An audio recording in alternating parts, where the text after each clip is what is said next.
Почитувани кумановчани, сите заедно на 5 јуни да излеземе на избори и да испратиме едно големо да за повисоки плати, пензии, социјална помош.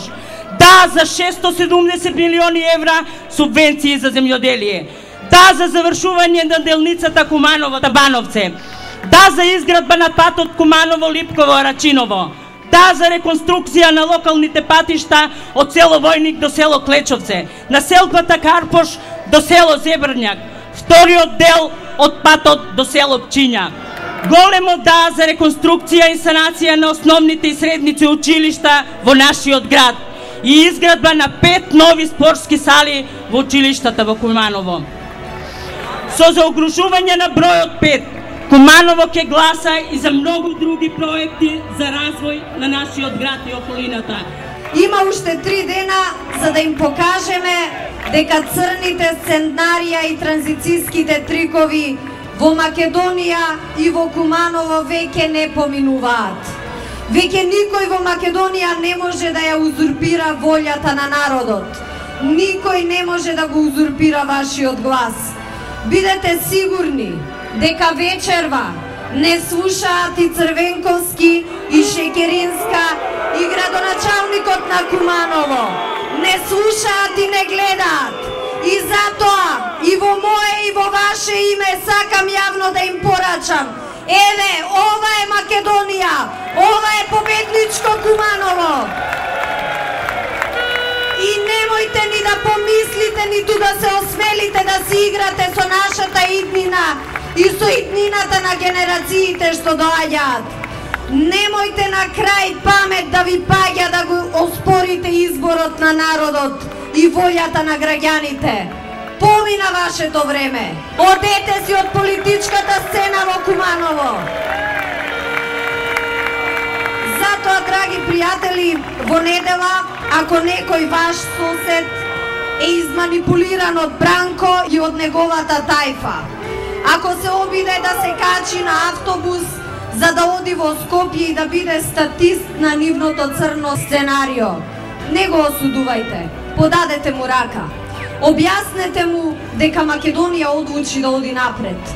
Објаснете му дека Македонија ни припаѓа на сите, а не само на Бранко, за тој да си поигрува со нејзината иднина и судбина.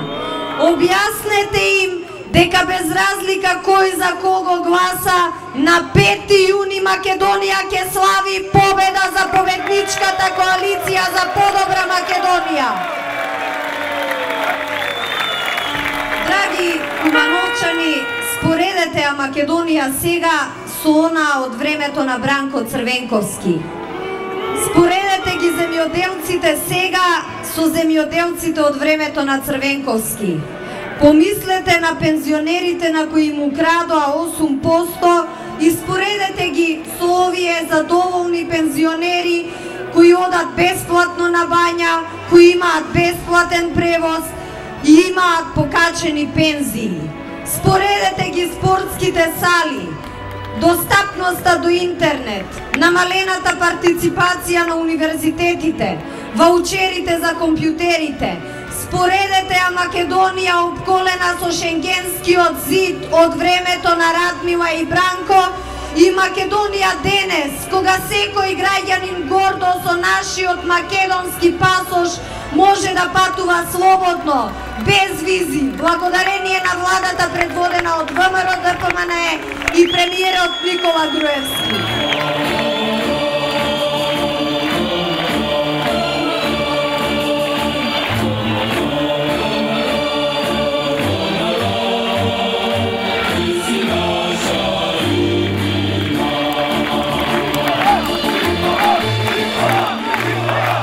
Победа не ја бараме заради ВМРО ДПМНЕ. ВМРО имаше уште една цела година, иако му беше до власт, мирно ќе продолжеше, игнорирајќи се што се случува. Оваа победа ја побаравме од граѓаните за да ја тргнеме препреката која застана на патот на реформите. Затоа и велиме дека ова не се обични избори. Ова е референдум. Затоа велиме да се продолжи понатаму, да се гради, да се грижиме за речиси секоја група во Македонија, или алтернативата е да не се продолжува, да не се грижи, да не се гради? Да или не? Затоа и само затоа програмата ја нарековме манифест, како еден вид проглас кој ги објавува заложбите, проектите и идеите за наредните 4 години. Тој повикува на заедништво, тој повикува на обединување. По примерот на големиот Крушевски манифест, околу идеите и заложбите за развој на Македонија, пензионери, професори, учители, работници, земјоделци, бизнисмени, студенти, сите обединети за добро и за успех. Македонци, Срби, Роми, Власи, Турци, Албанци, комши, пријатели, роднини, сите заедно во продолжување на суштинските реформи во Македонија. Нивниот план, почитувани, беше дека луѓето ќе ја загубат надежта. Притиснати од светската криза, забавени во намерите за брзи реформи и економски напредок, мислеа дека ќе бидеме лесен плен, дека луѓето без надеж ќе го изберат не, дека тоа не ќе биде и нивната карта за враќање назад.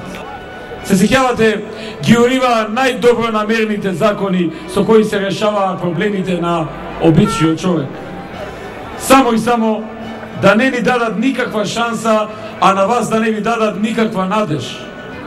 Пукаа по се, преку своите медиуми, пукаа по градбите, пукаа по црквите, пукаа по законите, по музеите, по спортските сали и игралиштата, пукаа по стадионите, пукаа по намалувањето на даноците, пукаа по намалувањето на придонесите, пукаа по зголемувањето на пензиите, пукаа по зголемувањето на социјалната помош на оние кои што ја примаат, пукаа по зголемувањето на платите во јавниот сектор.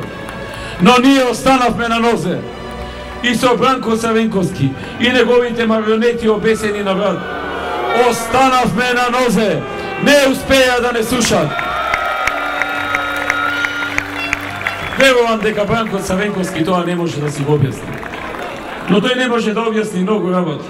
Например, како е можно некој во светска криза да има пари речиси за себе и да гради, а во исто време да намалува даноци и да зголемува пензии и плати, а да ги намалува придонесите. Тајната е едноставна. Не се краде во Македонија. Го нема тоа време кога вие водевте државата. Дека се политичари со поминат рок на трајање. Ќе видите од едните исти лаги кои постојано ги вртат. Ќе слушнете сега дека сме се презадолжиле. Мртви ладни, економските експерти Бранко и Љупчо се расфрлаат со договорени меѓу нив бројки. Но бројките се непоткупливи кога се работи за вистината. Како тоа сме презадолжени, а денес имаме повисок кредитен рейтинг од времето на Црвенковски, Георгиевски и сите поранешни влади и премиери? Може ли презадолжена земја да добие од светските финансиски институции највисок кредитен рейтинг во сопствената историја? Како тоа ММФ не смета за стабилна економија, која може да поземи пари за развојни проекти, а ние сме биле удавени во долгови? Има ли таква банка која соработува со некој што не може да си ги врати долговите? Толку е наивно, што верувам дека и самата Рада не верува во тоа. Да, нивниот план беше со пукање и со напаѓање на се што се прави. Луѓето да ја изгубат надежта. Цврстите гласови на десницата да бидат поделени и конечно Бранко да извојува една нова голема победа за Македонија како онаа во 2002-та.